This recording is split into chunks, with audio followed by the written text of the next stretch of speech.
What's up? What's up? What's up? What's up? It is Tuesday evening, 6:30. If you're watching, you're in the right place.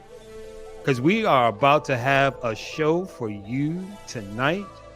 And unfortunately, Brother Rudy LaRose can't be here, but in Rudy LaRose fashion, I am in the building, baby.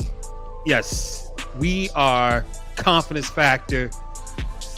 We got a show for you tonight. We got a great guest who's going to break down some things. It's going to help us understand how in the world did Phil Jackson, how is he able to help get 5 championship rings? What was all that about? We're going to break that down a little bit tonight.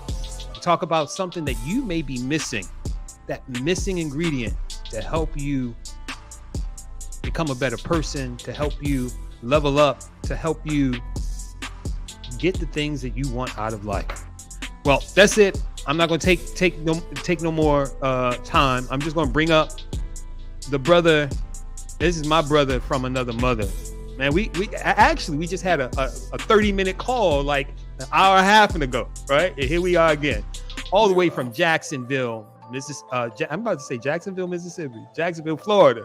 Here's Bobby B in the building. What's up, brother? Hey, what's up? What's up? What's up? Today is a great day, and it is the best day of my life, man. Listen, I can't do nothing with yesterday because it's far away, and I can't do nothing with tomorrow because it's not here yet, and all we ever have is today. So today is the best day of your life as well. Lamar, what's up? What's up, brother? What's up? What's up? The doctor's in the building. I'm so excited, man. Jacksonville, we pumping out here today.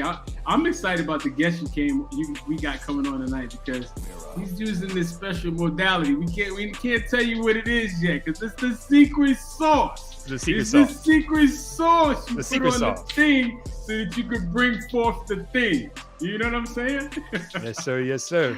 So anyway, we're gonna keep it rolling right now. We're gonna bring up to the stage the main man, the doctor, Dr. Love Jones. He's the level up king, coming to the stage. What's up, brother? What's going on, man? How y'all doing today? Excellent, excellent. I'm feeling a little chill, but guess what? I'm here too. I'm feeling real good because it's Tuesday. And we know how these Tuesdays goes. We know when we come up on Tuesday, it's going to be something special. Yeah. And, we're building off the momentum of last week. We had a powerful show last week. I'm ready to do it again, do another powerful show. What's going on? Salute to you, Lamar. Salute to you, Bobby B. What's up with y'all? I love it, man. So listen, boy Darian, he's going to be joining us in just a bit. He's finishing up a special assignment. Let's call it a special assignment. And he'll be joining us in just a little bit. But in the meanwhile, we need to let you guys know where you are, man. You with the Confidence Factor brothers, right? This is CF Talks, where we have heart-level conversations that actually lead to transformation. And we're going to level up our lives. That's what this is all about. And we do that by using what we like to refer to as our SMART principles. This is a spot for business owners, for men, so that they don't feel like they're lonely, isolated, and they don't feel like, they feel like they don't matter. That's something we were seeing. And so we came up with these SMART principles because these SMART principles are what we use. These are the keys to help us level up in life. And the first of our keys is called self-mastery. Self-mastery is the first key that we use. And basically, self-mastery, the Greeks say, hey, know thyself. Self-awareness is key, man, because if you don't know what's going on, then you just don't know what's going on. You can't get ahead like that. You got to get some edumacations in you. Second of the keys is accountability. And we do this, we hold each other accountable here. We feel like the best way for you to level up in life is to surround yourself with people who resonate with you, people who are after the same hopes, goals, dreams, and aspirations that you might have in your life. And the last key is having the right resources and tools. And we do that by bringing in experts on various topics to help you with different strategies, modalities that you can use to help you level up and advance in life. So you're in the right place if you're looking for a transformation, looking to level up or cause increase in your life. If you feel like there's just you should have more out of life, man, then this is the place for you. We offer that support for you guys. And Lamont, we got Unleash Your Riches going on, man. We got the Unleash Your Riches going on. It is powerful. You're on mute right now, but we got the Unleash Your Riches program going on as well. And in order to hit your goals, what do we say? You got to have a GPS, baby. Goals, process, and support. And baby, the Unleash Your Riches program right now, we're in our second week and going into the third week, right? But we just had our call 2 nights ago, and just the gems that the brothers were dropping, just the gems and the way that we can see people already making progress. It's incredible. It's incredible.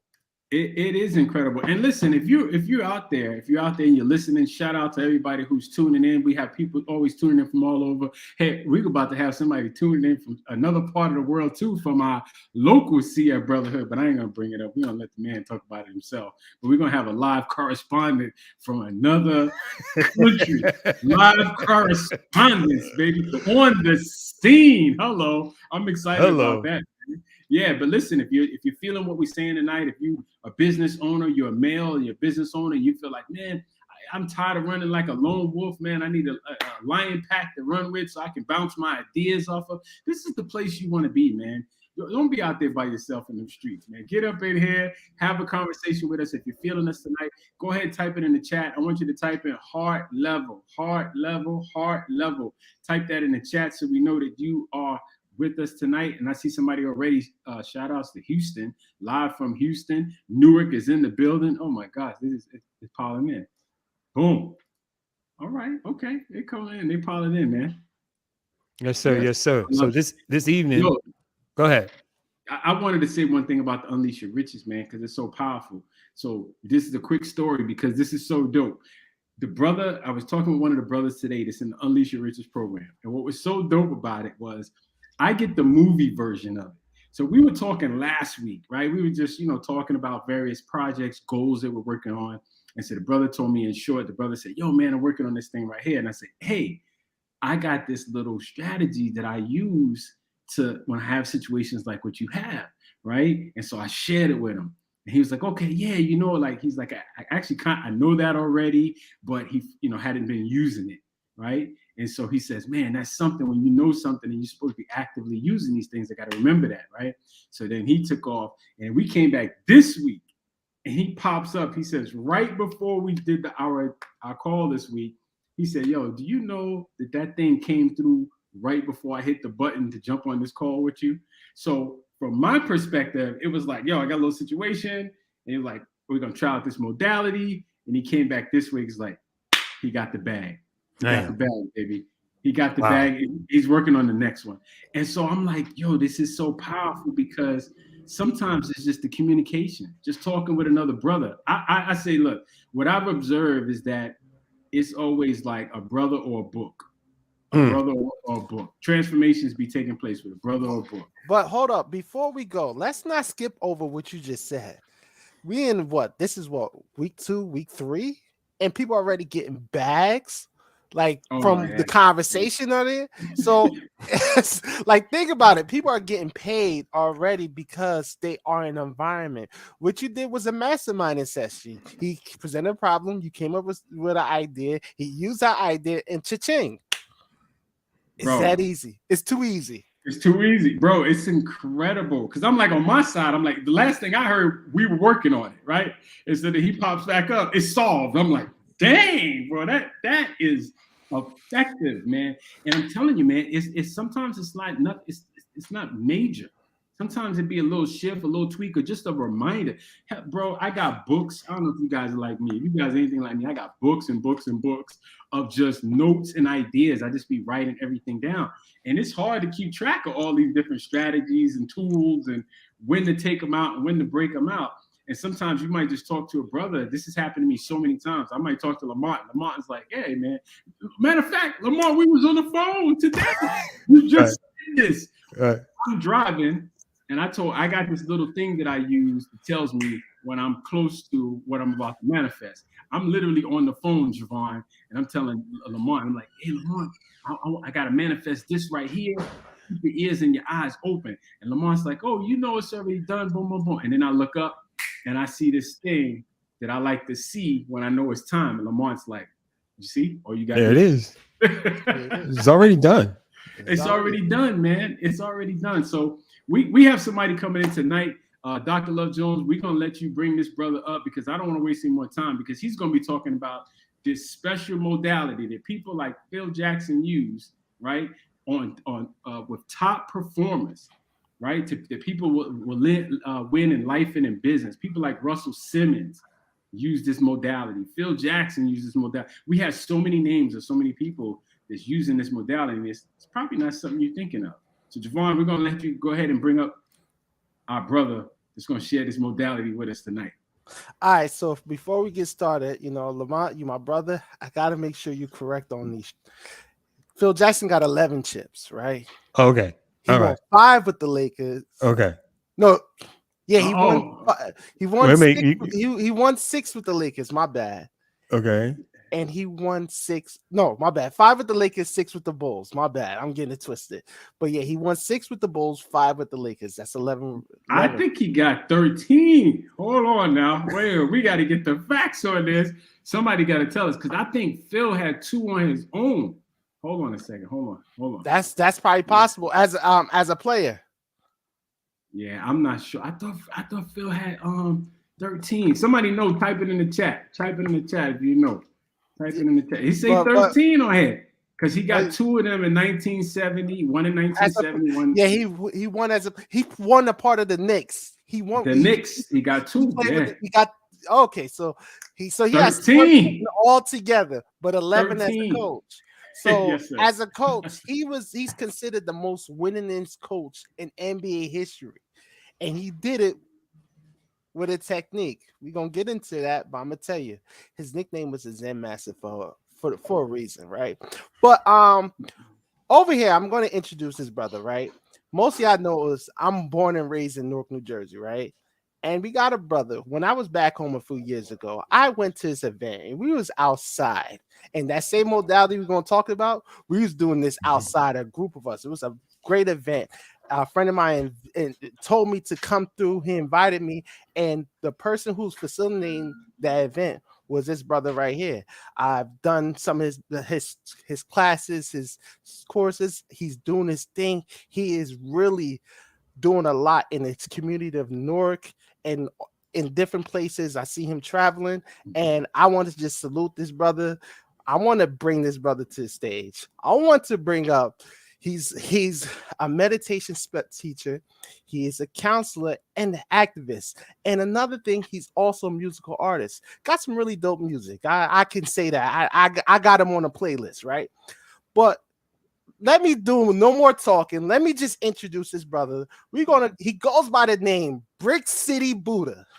Hear that? Brick City Buddha. No other than Dox Diggla. What's good, my boy? Appreciate y'all, man. I'm here. And I was going to correct y'all, so Bobby, you took care of me because I used to be a Knicks fan before I gracefully bowed out. It was just too much trauma, too much pain being a Knicks fan. But I was definitely cognizant of the 2 that he got with the Knicks. So you took care of me, Bobby. You took care of me. Peace, y'all. Thank y'all for having me. Peace and love. Peace and love. Yeah. Welcome.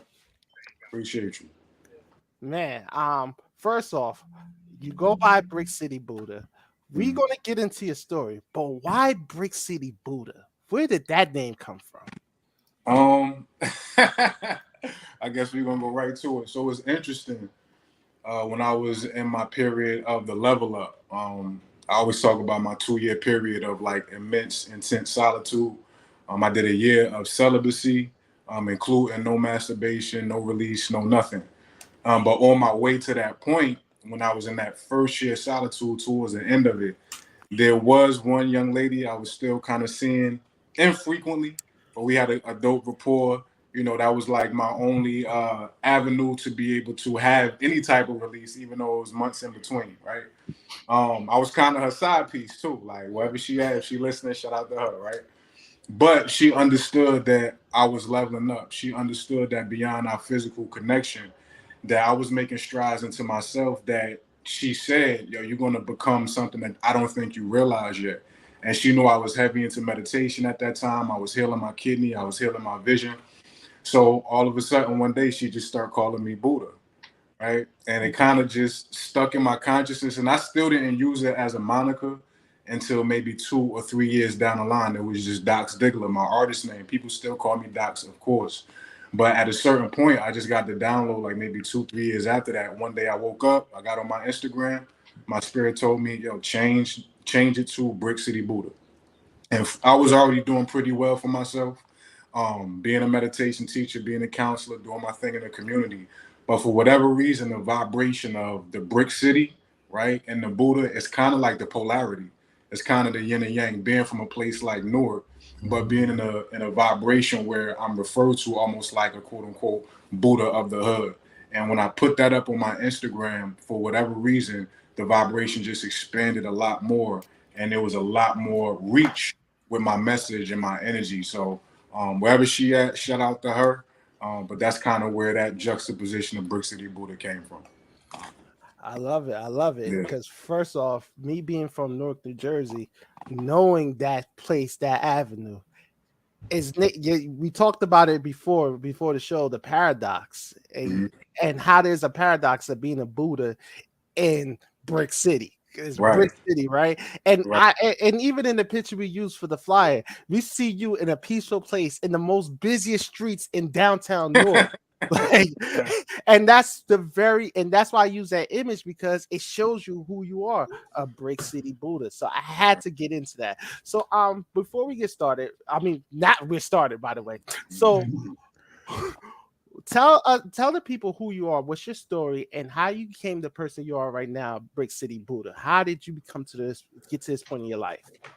Through a lot of pain, a lot of trauma. Again, you know, from where we're from, I never anticipated doing the things I do now, teaching what I teach, practicing these different modalities. Like I say a lot of times, I'm a NEGUH from Newark, right? I don't know if we can curse and all that on here, but I'm that type of nigga from Newark.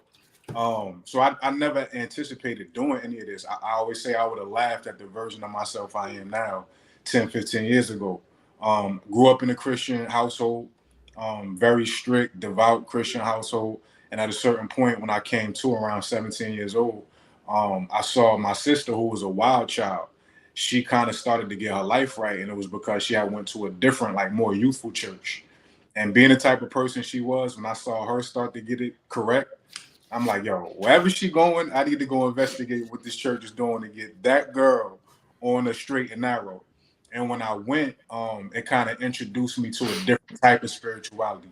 Because Christianity, especially from old school approaches to it, it could be very routine. It could be very robotic. This was the first time I saw like the intimacy and spirituality. So I kind of threw myself into it. And from 17 to about 19 years old, when I was going to college, I was literally practicing to be a minister. I was already preaching. I was becoming like this star minister in my area, already going around to various schools and churches and doing my thing.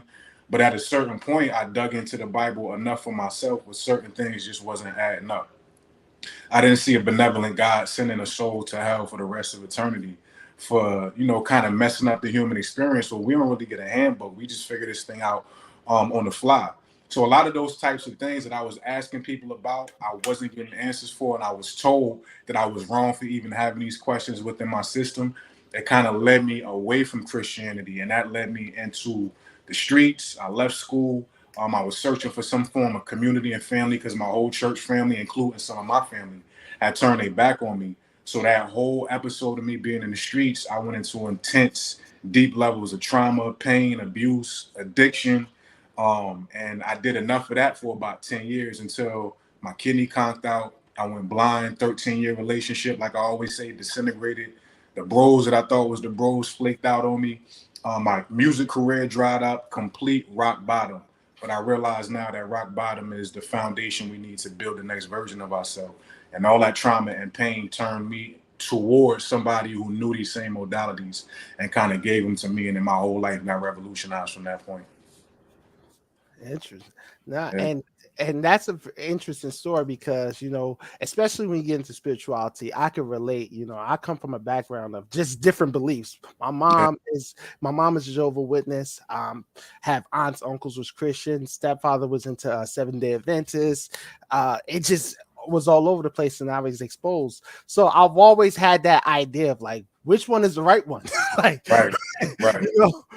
But now I got to this place in my work that I operate, and I call myself an ominous, where I believe in all of that, Right. not in everything of one, but I observe and honor all of it because I believe that all plays a part in life. But that's just me, and I could relate to your story of having these questions and just being like, "Oh, this don't make sense," questioning that, but then feeling guilty for having these questions because Right. your environment made you do so. So now you mentioned about going blind and and your kidney conking out. That's a very serious thing, right? Mhm. How was you able to recover from that? Because I know that recovery played a part in who you are right now. So what were the things that you did to get you into the place that you are now from that situation? Well, my kid, I got diagnosed at 23 years old with kidney failure. Already at that point, it was at 17% functionality. I Mm. was supposed to be on dialysis by 30, according to the experts. I was supposed to need a transplant by 35. My life expectancy was pretty short, according to them. They told me I could not reverse this process. I could just maintain this as long as possible.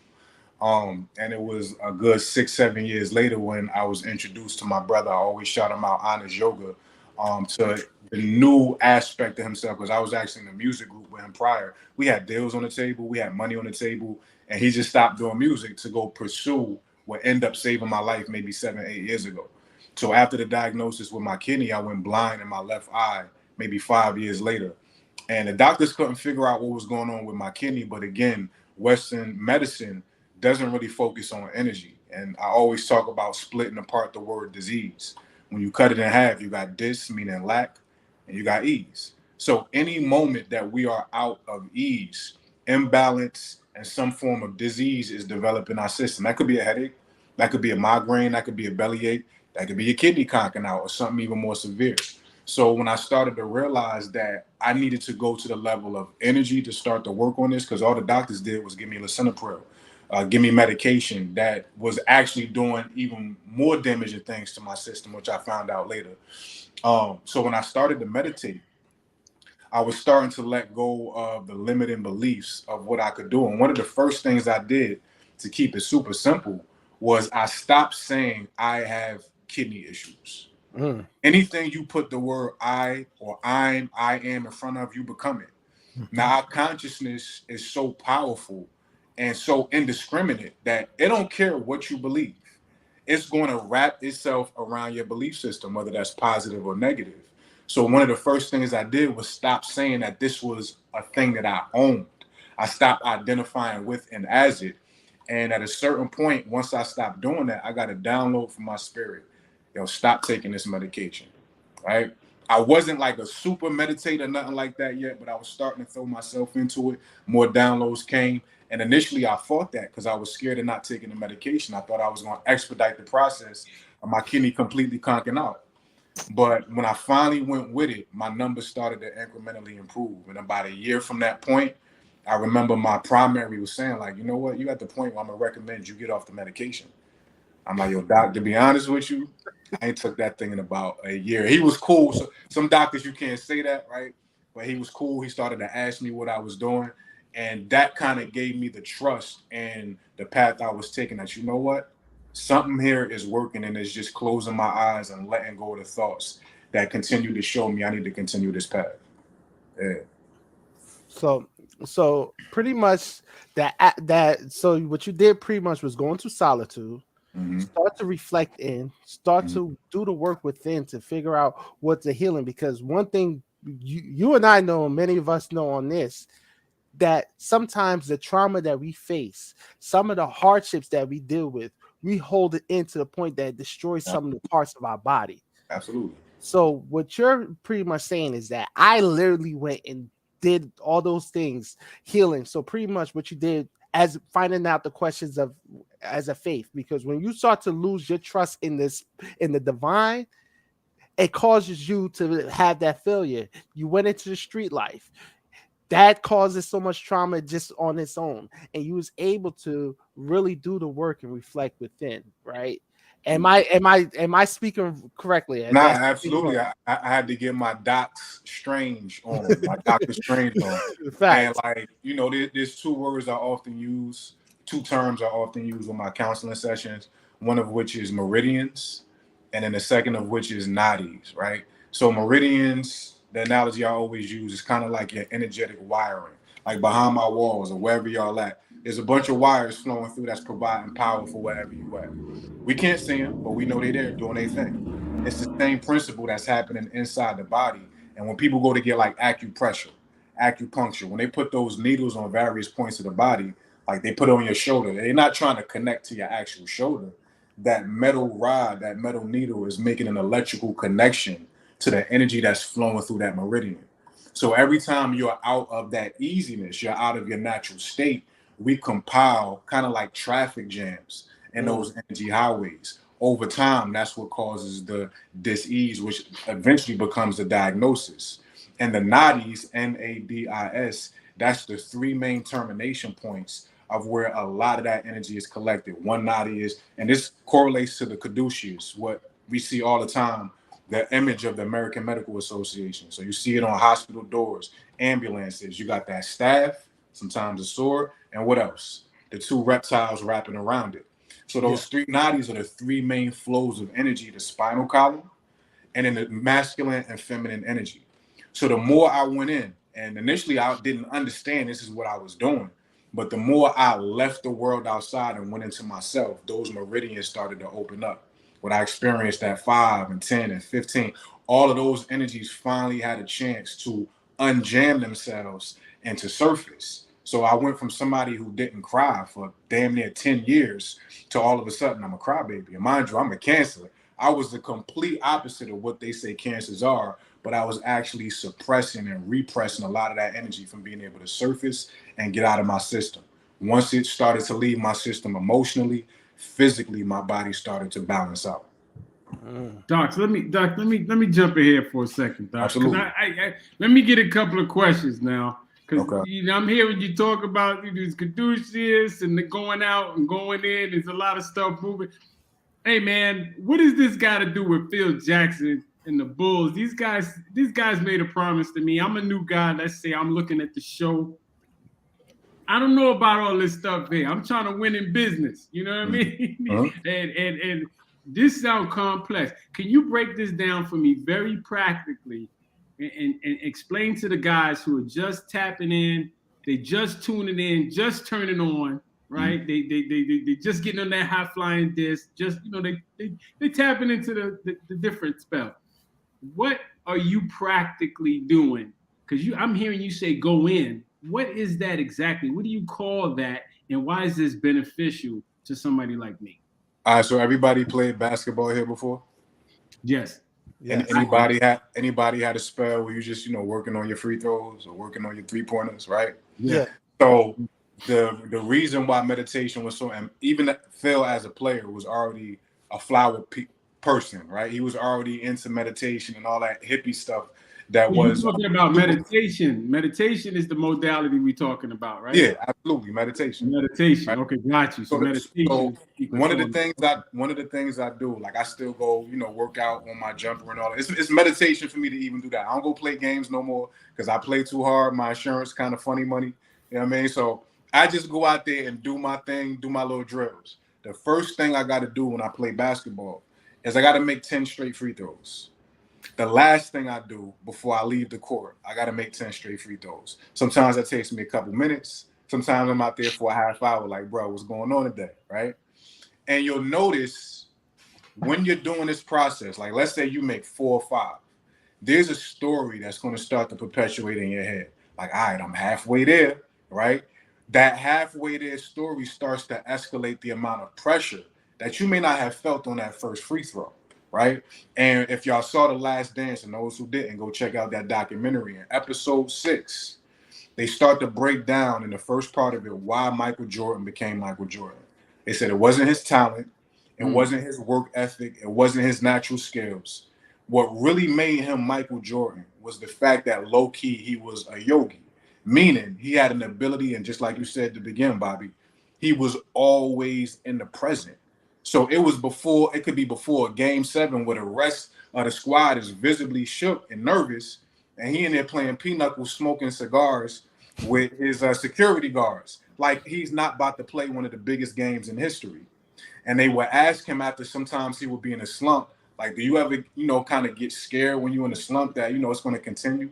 And he will always say, like, why would I be afraid of a shot I haven't taken yet? So meditation is really about starting to cancel out the two directions the mind usually goes in. And when you at that 5th free throw, you at that middle point of, damn, I already got to 5.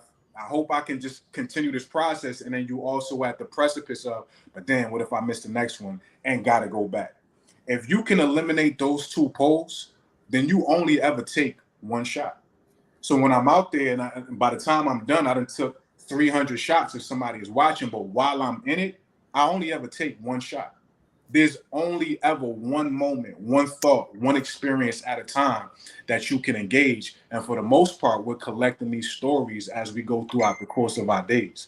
Meditation, going within, and of course, there's different tools and techniques to do that, but it's about putting down future.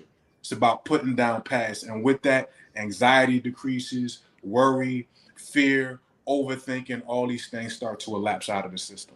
Oh, brother, listen, you saying some powerful stuff because, listen, you basically sound like you giving away the secret sauce because can't nobody make no money if you telling them to meditate. We're in a culture right now, brother, where there's a lot of people that are depressed. A lot of people have a lot of anxiety, especially around hitting numbers and opening businesses and just the whole, the pandemic.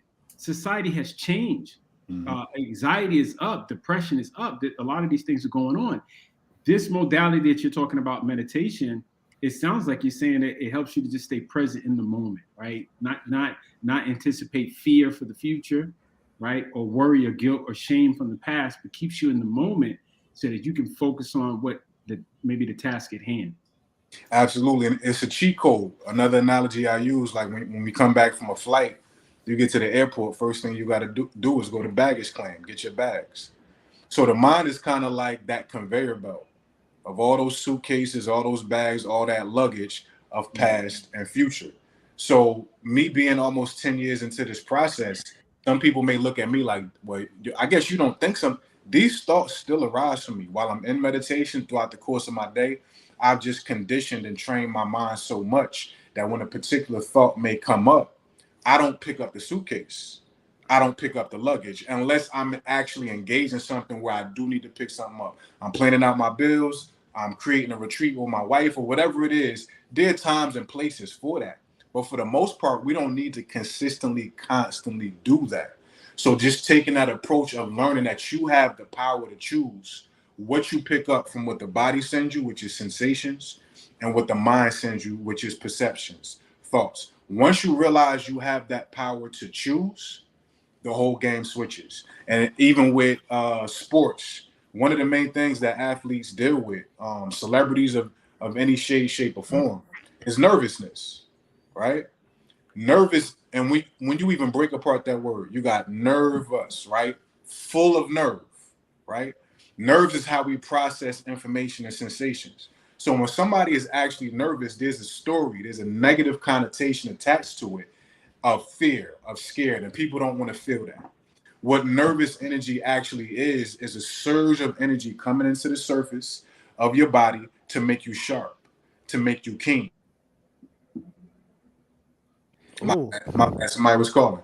If you can, when that story comes up, oh my God, I'm nervous, and that starts to matriculate into, am I going to mess up this speech? Am I going to, miss too many shots or whatever it is? If you can catch that initial sensation, create that story of what could go wrong, if you can catch it in a moment and not pick up that luggage, then you just realize this is just a surge of energy that you can use for your benefit.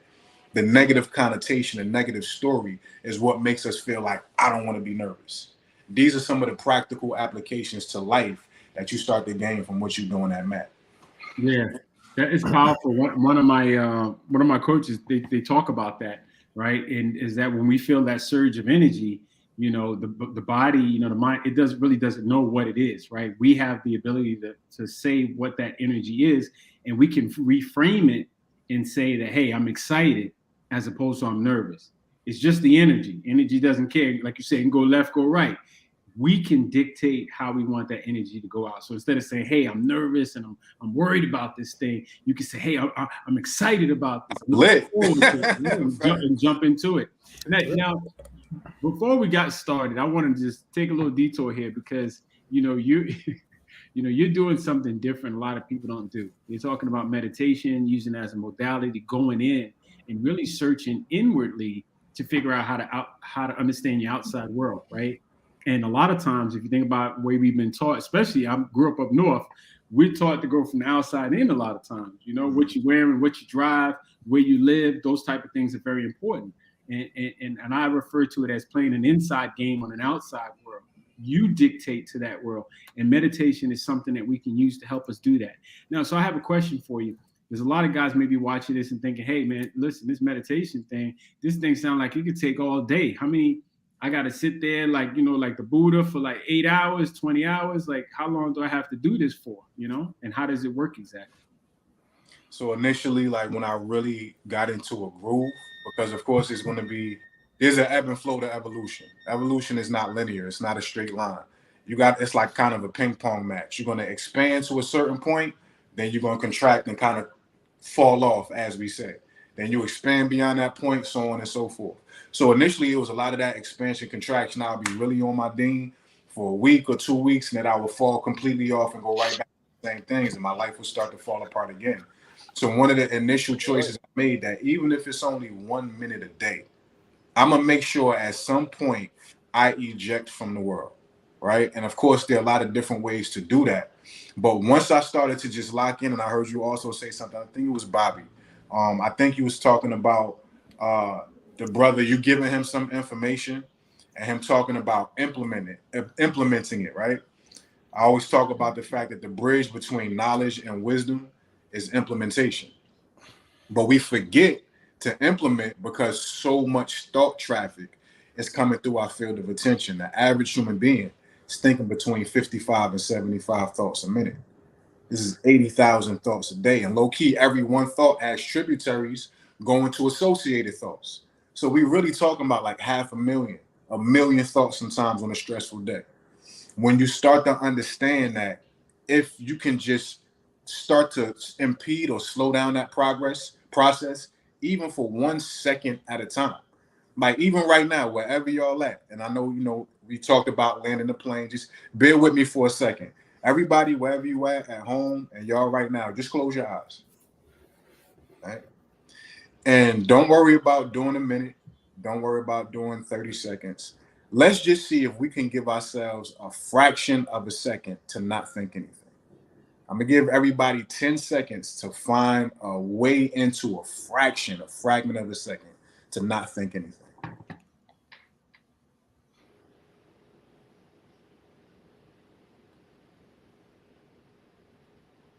All right, 10 seconds is up, right? Now, of course, there was still a lot of traffic coming through, but there were probably very small windows that you may not have even recognized that you was able to not think. There are many times throughout the course of the day where we don't think. And at the end of every day, what do? We go to sleep. Out of an 8-hour period of sleep, we got about 15 minutes of REM when we dream. But 7 hours and 45 minutes, there is no thought. There's no dream you. There's no wakeful you. There's no concept of the world in existence. There is complete thoughtless nothingness. This is natural to us. But when nobody has told you that this is a huge part of what you are, we don't prioritize it. And everything is about getting the bag and the house and the car. And we forget we're leaving out a whole fragment of ourselves. So every second that you can bring yourself to allow your attention to not focus on anything, you're developing that muscle, you're developing that skill set. And over time, it just starts to widen to the point it actually starts to swallow your life. And even while you're in activity, you can still be free of thinking. Thinking is the engaging of thought. Thought is cool. It's the fact that we're constantly engaging with what's coming in through our mind, which is the issue. So let me. Go ahead. Go ahead. So so so so let me make sure I understand you correctly. So meditation is the slowing of the thought process to not think about anything, but just to go quiet. Meditation is the turning away from thought, right? The Because turning the away from thought. mind and there is attention. I'm big in etymology, where words come from. So the etymology of the word attention is from the root phrase to stretch towards. Right now, there are layers of information that we're all processing. This conversation, sounds you may hear in your home, outside your home, the sensation of your butt in that chair, all this different information is coming in via the senses. In any one given moment, your attention can only stretch to one point. In yoga, we call a point a bindu, right? So there can only be one bindu at a time that you allow your attention to stretch towards. Meditation is about realizing that your attention can actually exist in a space where it relaxes away from constant stretching, right? And as you do that, you kind of slip behind the mind. You start to slip into those subtle energies, those deeper levels of your consciousness. And this is kind of what meditation is an open door for. So here's what I get from that, right? And I can speak from it because I've meditate. Meditation is what I do, but I also have been in your class as well. So one of the things I could say is this, right? When you meditate, right, and you get out of that giving attention to, ideas start to come towards you, thoughts start to come towards you, very different things. You start to see things from a different perspective. Because a lot of times when you're giving attention to, your ego is in operation. So now you having these thoughts and these ideas coming from an ego place. So you have an ego perspective, right? So sometimes when you relax yourself and you get behind your thoughts, as you just said, and you don't go into giving attention, then now there's nothing attached to it. Everything is just flowing. So if an idea come to you, things start to flow to you. It comes from a effortless standpoint, and it allows you to relax your energy. And because now at that moment you're not giving energy, because sometimes you could still like this and give energy. Because as long as your mind is operating, you're giving energy. And sometimes just thinking can tire you out.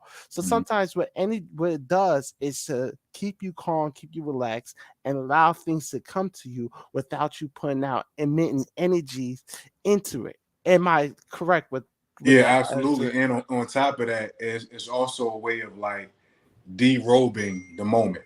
Even as we having this conversation, and y'all are podcasters, part of your job is to have interesting conversations.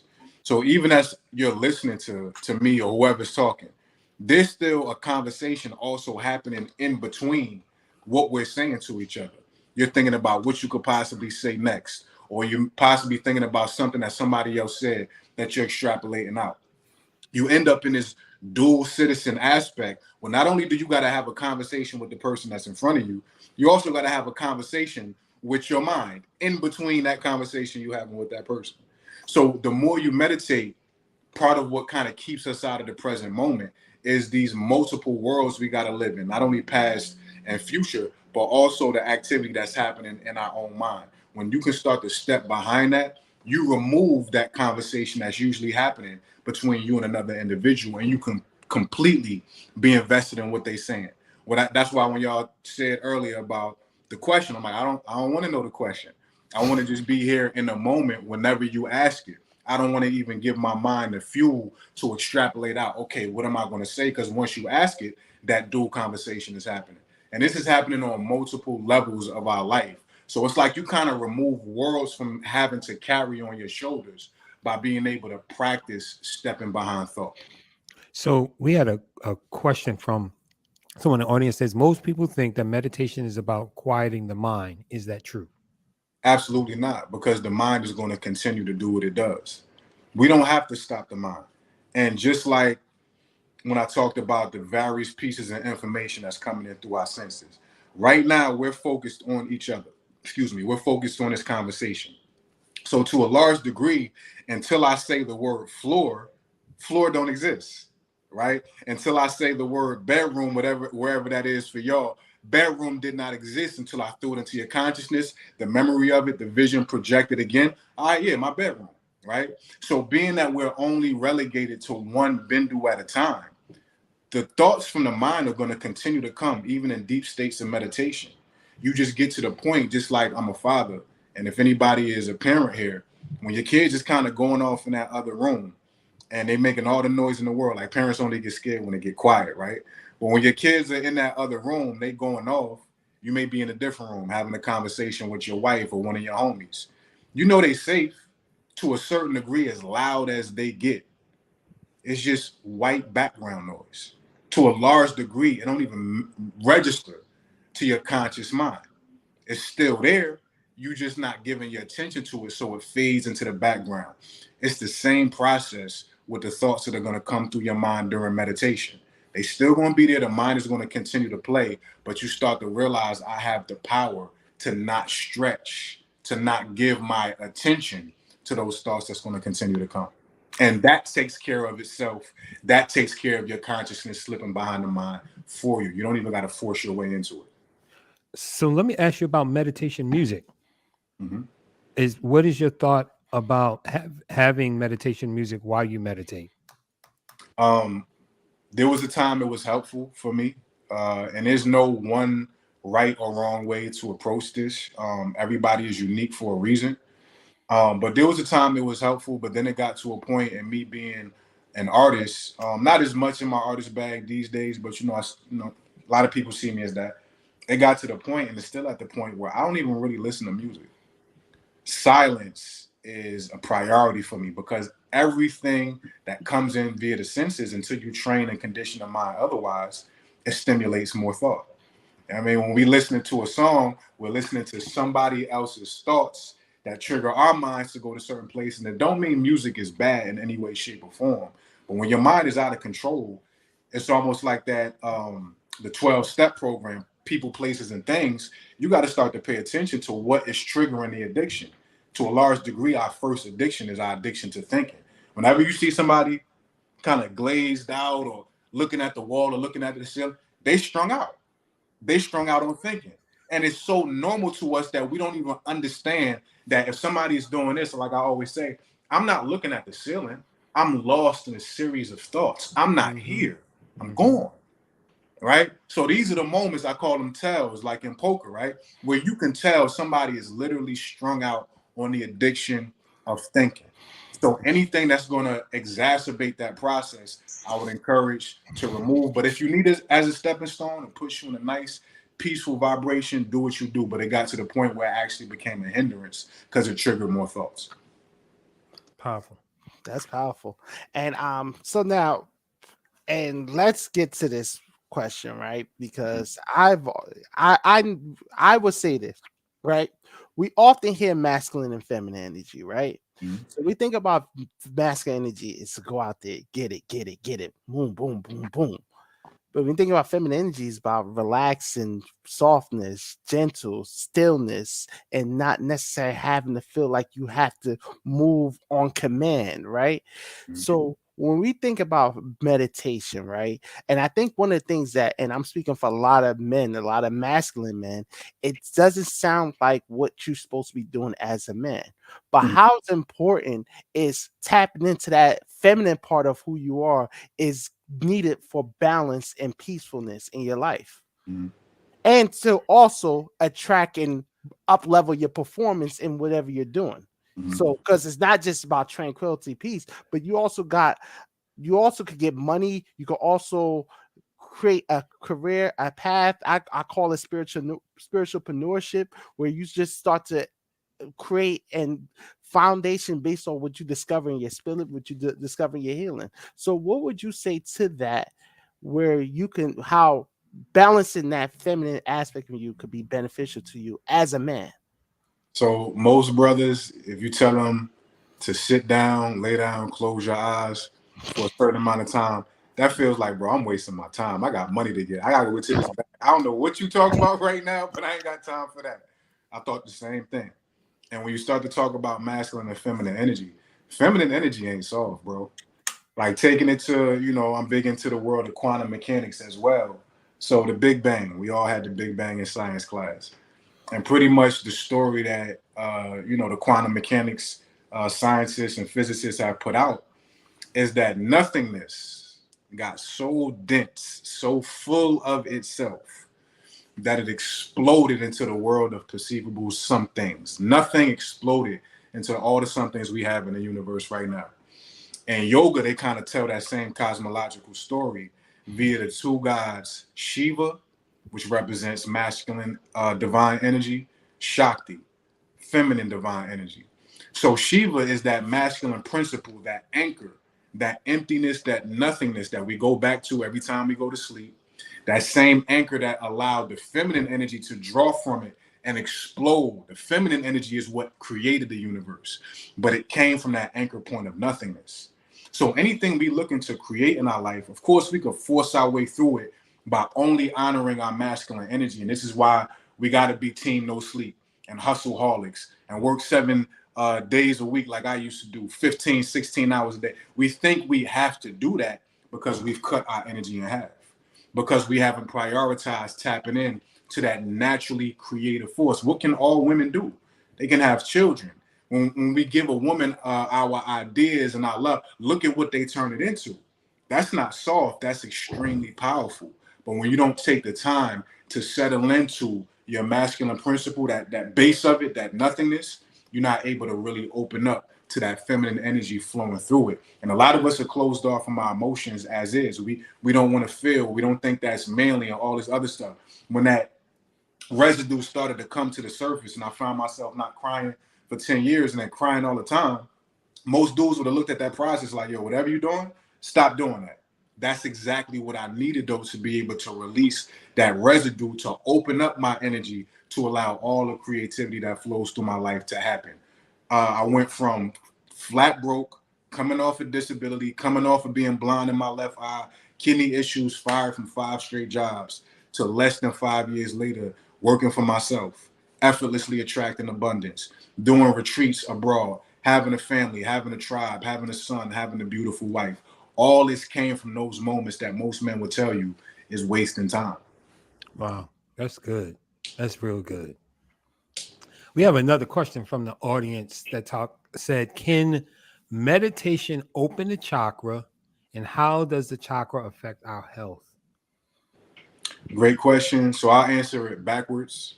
A book I would recommend you guys picking up if you're not familiar with the chakra system is a book called Wheels of Life. I believe by Anodia Judith. It'll come up if you put in Wheels of Life on your Google search. Fully breaks down the entire chakra system, but to make it simple and plain and quick, if anybody remembers the cuckoo clocks, right? When the cuckoo bird will come out at the end of every hour, what's causing that is those gears inside the clock. They got the wheels with the little ridges and they kind of clicking into one another. That's kind of how the chakra system works.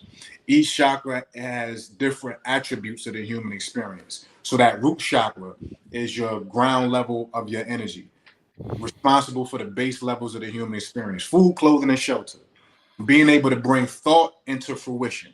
All those different things happen at the root chakra. Sacral chakra, your emotions, your sexual energy, your creativity, your desires, right? I'm not going to go through all of them, but when they're flowing properly, it should be no rust. It should be no impediment. When those gears get rusted up, they stop, the cuckoo bird don't come out. So when any of these attributes gets obstructed in any way, shape, or form, when you got too much of those traffic jams in your system, one may slow down.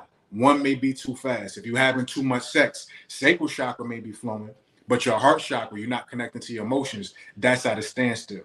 Once you got those gears stopping, the whole system is compromised.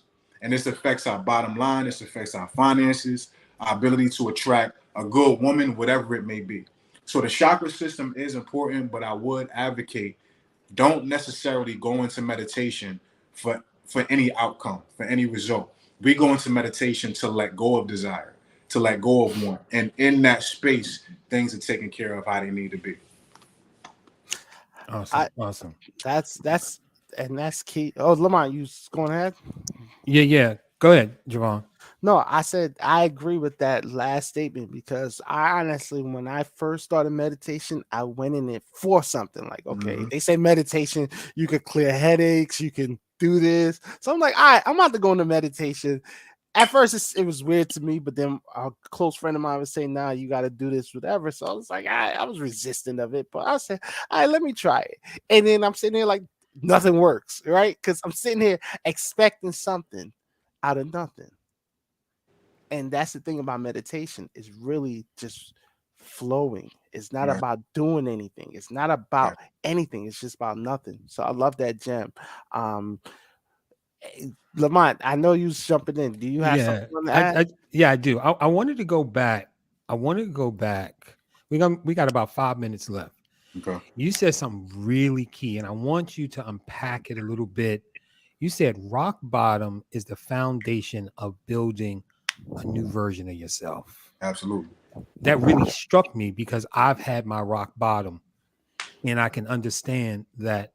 Can you speak to what in the rock bottom for you clicked that actually moved you to be where you are now?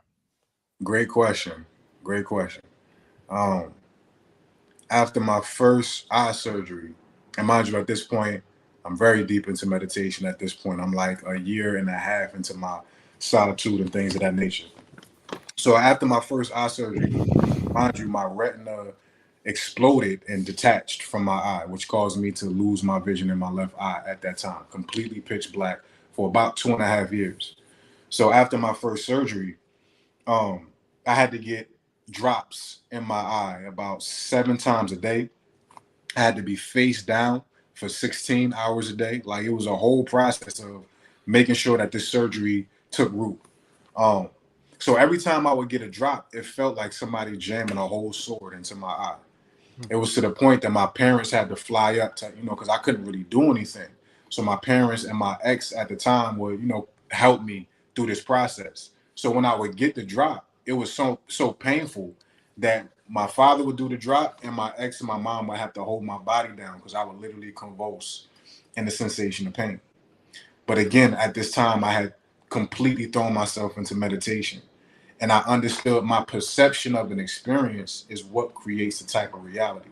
So the key word to your question is surrender. When I started to realize what pain actually was conditioning me to become, there was no longer a chase. There was no longer a pursuit of only happiness. There was a surrender. There was an acceptance of whatever type of experience rose into my moment. There's something to gain. There's a GPS directional pad happening in that moment. I know y'all was talking about GPS earlier. And when I started to realize that our idea of good and bad, good is just what feels good to us, what feels pleasurable. Bad is what feels painful. But both aspects of that polarity are necessary for growth in the human experience. So once I started to really surrender to something that's traumatic, at 7 times a day, the sensation of getting a sword through my eye, right? I started to be able to understand that the more I surrender, the more I keep my energy open. The less I feed my mind the system of preferences and chasing this and trying to reject that. Now I'm just open to the natural flow of God, the universe, however y'all may perceive that life. Now I'm open to the flow. And now I don't got to do so much. I don't got to put so much effort forth to carrying the ship along. Now I'm at the will. Now I'm at the whim of, quote unquote, how the Christians say, Jesus take the will. Life just takes the will from me at this point. So it's still moments where it's a lot of potential for stress. There's still moments where I scream, I get angry, or whatever it may be. I understand at these points, that's a necessary part of the process of my expansion. So surrender, I think, is the thing I've learned most from all that pain. Again, I'm paraphrasing a lot. There's nothing like actually being in those moments and have to get through that. I don't do that without acceptance of pain and surrender. So whatever comes. Brother, Wow. go ahead, Go ahead, Bobby. go ahead, Lamar. No, but I opened it. You close it. Go ahead. Listen, Dox, good information. Some of the comments, I was putting them up on the screen. I wanted to just share them with you. Hopefully you got a chance to read a few of them. I know you were speaking, but we had excellent presentation, beautiful response, beautiful brother. Just Man, learning to be still. There was so many great comments. This is powerful. So we just wanted to shout out these people here because so many comments were just flooding in while you were talking. So I didn't think you got a chance to see. I was in the moment. I was. Hey man, the train moving. We could read them off to you. The train is moving. Listen, brother, we so much appreciate you. One of the questions did come up. I know we had to answer the chat. The name of the book, is it Wills of Life or Wheels of Life? Just for a clear distinction. My bad, yo. That's my Newark accent. Wheels. Facts. WHEELS. Wheels of Life. Wheels of Life. Okay, perfect. Google it, it'll come right up. Yeah. Yes, I guess they were looking for it and they popped it in there. And since I got a lot of brothers, I know we about to close out. Another book I would recommend. I don't think Wheels of Life is free. You got to buy that one. But a book I would recommend that is free when you type this into your Google search, just include free PDF. Cultivating Male Sexual Energy. There's also one for women, but I know this is about my brothers for the most part. If the women are in here, it's Cultivating Female Sexual Energy. Free PDF, y'all can download, y'all can read the one for your own gender, then read the other one to understand the energies of masculine and feminine and how they flow with each other. But two great books that helped me a lot. I always recommend those books in these type of settings. Yes, sir. Dox, so listen, we got some guys that may be listening to us. Maybe something you said resonates with them. They're like, man, I got to get a hold of this guy. This guy is spitting fire, and I need to be close to him so he can impart into me. Where can people reach out to you? Where can they find you? Follow this great content that you provide. So y'all can hit me up on Instagram, Brick City Buddha. You should be able to see it. My moniker at the bottom of the screen. I also have a website if you would like to book with me. Again, I do couples therapy, individual counseling, private meditations, corporate lectures and meditations, all type of stuff. But y'all can hit me up for that type of stuff at brickcitybuddha.com. And if nothing else, just come on my IG, shoot me a DM. Let's chop it up. Let's figure out how I could be of assistance, if at all. Absolutely. We honor you, brother. We respect you. Thank you so much. Thank you for just, lending to the confidence factor and sharing this great value, this great content. Some of these guys are obviously going to, this information have been planted. It's going to spring up at another time, and hopefully we get a chance to hear about it. I did have a bunch of more questions for you that I didn't get to. This is starting to become a pattern here, I see. Right. We got to have him back. We got to have him back. You're like the second or third guest, and I'm like, man, I got still a damn list of questions going on here, So, but we got to get to another time. Brother, we got to go ahead and move you to the back, to the green room, and we're going to close out. But don't go anywhere because I want to connect with you as well. About some things you shared. Lamont, what you got, brother? Share that last little piece and then let us know if you complete. Share what last little piece? I don't know, man. You got the IJ. That's the double I. I got the double I. We do the double I. Javon, we appreciate you. We appreciate you for bringing that brother on and sharing that great information with us as well. Guys, tonight, hope something was said or done. Just express that will help cause transformation. We're starting to see so much transformation take place right in front of our eyes. Brothers are just increasing, just leveling up in life, writing books, getting out there, really just coming forth as, strong business owners. And listen, we are smarter together than we are apart, right? As ancient proverb says, if you want to go fast, go alone, right? If you want to go far, go together. Man, we can go so much further if we stick together on this thing. We appreciate you guys joining us tonight. This is CF Talks. This is where we have heart-level conversations that actually lead to transformation. We appreciate you. This is Confidence Factor. We'll be back next week, but I want to leave you tonight with tonight's inspiration injection. It's by Neville Goddard, one of my mentors. He says that an assumption, though false, if persisted in, will harden into fact. Keep pursuing your hopes, goals, dreams, and aspirations. Don't give up on them. The guy who you intend to be in 5 years, be him today. And everything that you do, make sure you keep it high level. See you guys next week.